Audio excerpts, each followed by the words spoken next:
नमस्कार दोस्तों, मैं विनोद कुमार मिश्रा अपने YouTube के एम्पैथी एक्सप्रेस में आपका स्वागत करता हूं।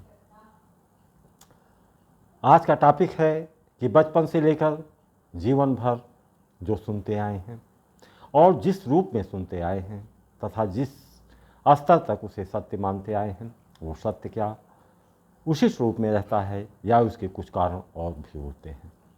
यद्यपि हमारे वो सारे सत्य ऐसे प्रश्नों को लेकर हैं जिसे प्रत्येक सभ्य समाज के लिए अपरिहार्य है। वो प्रश्न हैं जो शताब्दियों से ऐसे लोग कहते आए हैं कि प्रत्येक मनुष्य के अंदर इन गुणों का होना चाहिए। वो गुण हैं दया, करुणा, सहानुभूति। ये ऐसे गुण हैं जिससे मानवता का विकास होता है। इसे बताने वाले चेतना संपन्न व्यक्ति के रूप में पहचान रखने वालों द्वारा बताया जाता है।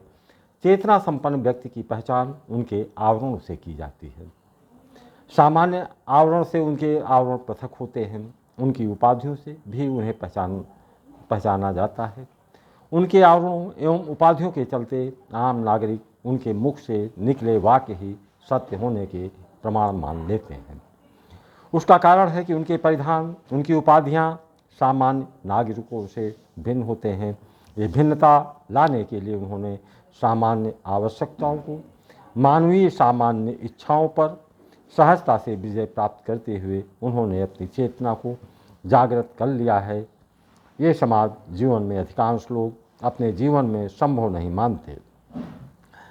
अपने ऊपर अविश्वास का परिणाम होता है कि उन्होंने जो जैसा कहा उसे हम बिना तर्क वितर्क या अनुभवों की परख के बिना उसे हम सत्य मान लेते हैं। वास्तव में ऐसे तथ्य हैं जिसे स्थापित करने के लिए सामाजिक गोल क्या है, उस आधार पर बताए जाते हैं।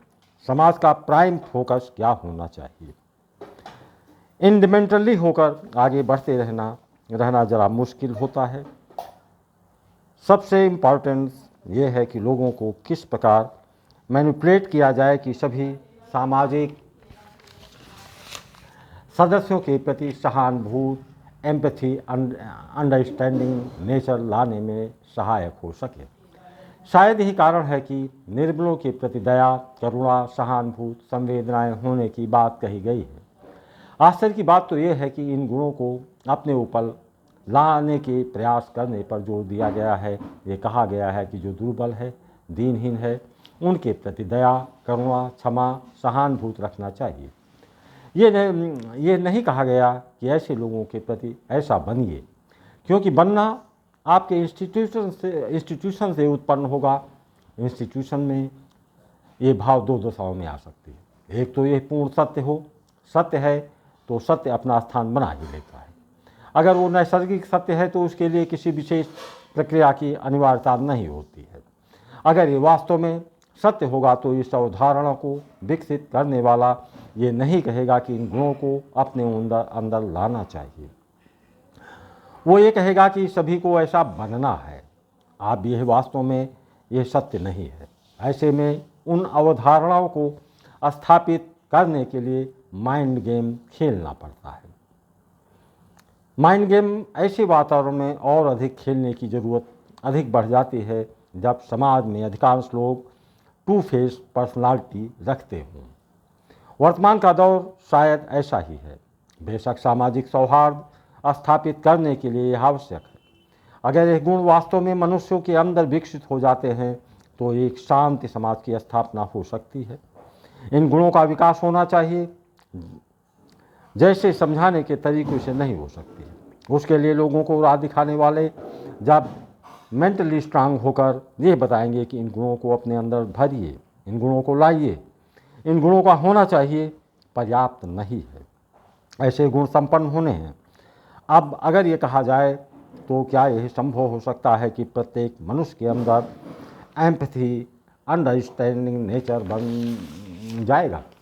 अब चलते हैं इन गुणों का प्रादुर्भाव किसके सापेक्ष होता है। क्या यह बेबसी के सापेक्ष उत्पन्न होने वाला गुण है या यह भ्रामक तथ्य है? अब चलिए जीवन में प्राप्त अनुभवों एवं घटनाक्रमों के आधार पर इस विषय का विश्लेषण करने का प्रयास करते हैं।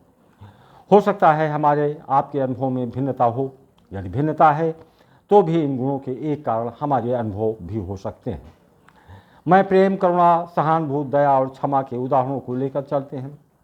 मैं 1995 में जबलपुर से अमरकंटक की यात्रा बस से कर रहा था।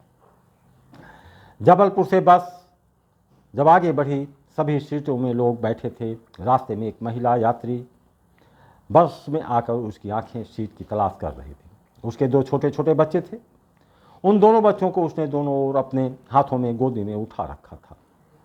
वो और उसके बच्चे मैले कुचले कपड़े पहने थे। श्रम के कारण दुर्गंध आ रही थी। श्रम करने वाली थी। श्रमिक वर्ग का आभूषण उसका पसीना होता है। बस के आगे वाले दरवाजे से लेकर अंतिम सीट तक सभी ने उसको धुतकारते हुए सभी ने यही कहा, आगे बढ़ो। उनके शब्द उसकी बेबसी की अवहेलना कर रहे थे। कुछ समय बाद पुनः बस रुकी। एक महिला यात्री बस में चढ़ी। उसका कद काफ़ी मोहक था। किसी संभ्रांत घर की महिला जान पड़ती थी। उसकी आयु भी कम ही थी। यहाँ पर एक तथ्य रखना चाहता हूँ। जबलपुर में पहाड़ी इलाका है। यात्रा के दौरान कुछ न कुछ परेशानियाँ महसूस होती हैं, लेकिन नवांतुक महिला यात्री को लोग स्वयं खड़े होकर यात्रा करने की चाहत और उस महिला को अपनी सीट देने के लिए लोग आतुर दिखाई पड़े। सवाल तो एक ही है कि ये गुण नैसर्गिक होते तो प्रथम सहानुभूति पाने की हकदार तो वो थी जो 2 मासूम बच्चों को अपने कंधे में बैठाई थी। उसे लोग दुत्कारते गए। इसके विपरीत उस महिला के प्रति सहानुभूति दिखाने वाले लोग थे जिसके लिए उतनी आवश्यकता नहीं थी। दूसरी घटना लेते हैं। मेरे सामने 2 अभिन्न मित्रों के भावनात्मक एवं सहानुभूति की घटना की जानकारी हुई थी। वे एक दूसरे का सम्मान करते थे। वैचारिक रूप से दोनों एक दूसरे से प्रभावित रहते थे। धीरे धीरे समय में बदलाव आया। उसमें से एक मित्र ऐसी स्थिति में पहुंच गया जहां उसे लगा कि वो सर्वाइवल करने की क्षमता ही खो बैठा है।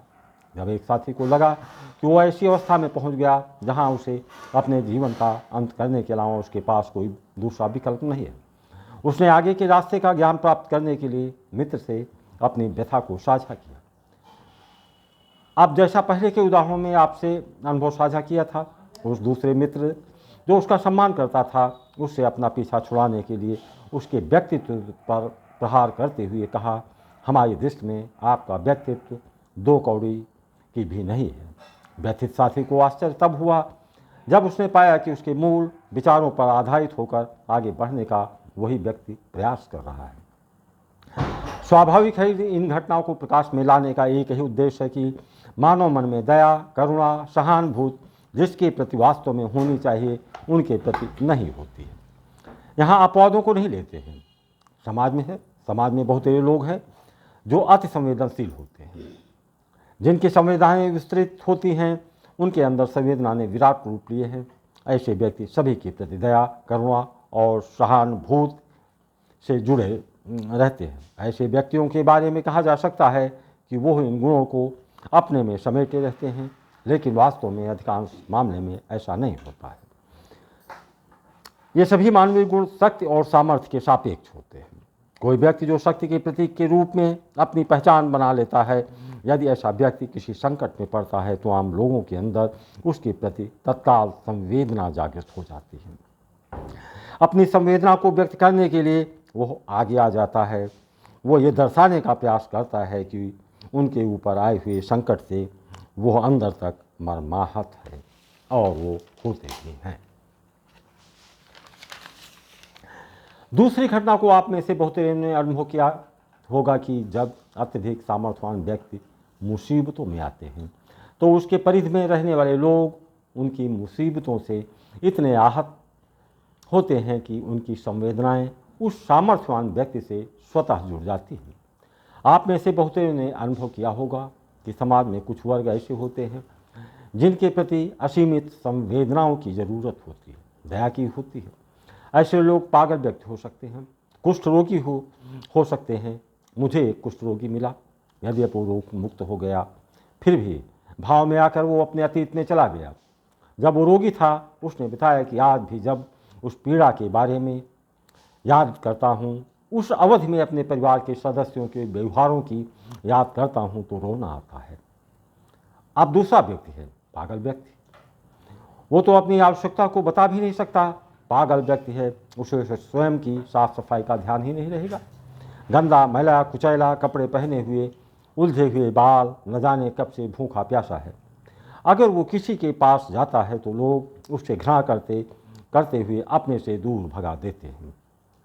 वहाँ पर आम नागरिकों की संवेदनाएं ये भी नहीं जानते हैं कि ये पागल है, न जाने कितने दिनों से भूखा और प्यासा है। यदि मानवीय संवेदनाएं स्वतः उत्पन्न होती तो ऐसे लोगों के प्रति दया करुणा के भाव आते, परंतु ऐसा नहीं होता है। ऐसे में समाज के अंदर जिन व्यक्तियों के प्रति एम्पैथी नेचर की आवश्यकता है, उसके विकास की दिशा में ठोस विचारधारा को विकसित करना होगा, तभी इन गुणों की वास्तविक उपयोगिता हो सकती है। जय हिंद। आशा है वीडियो पसंद आई हो तो लाइक, सब्सक्राइब और शेयर करना ना भूलें।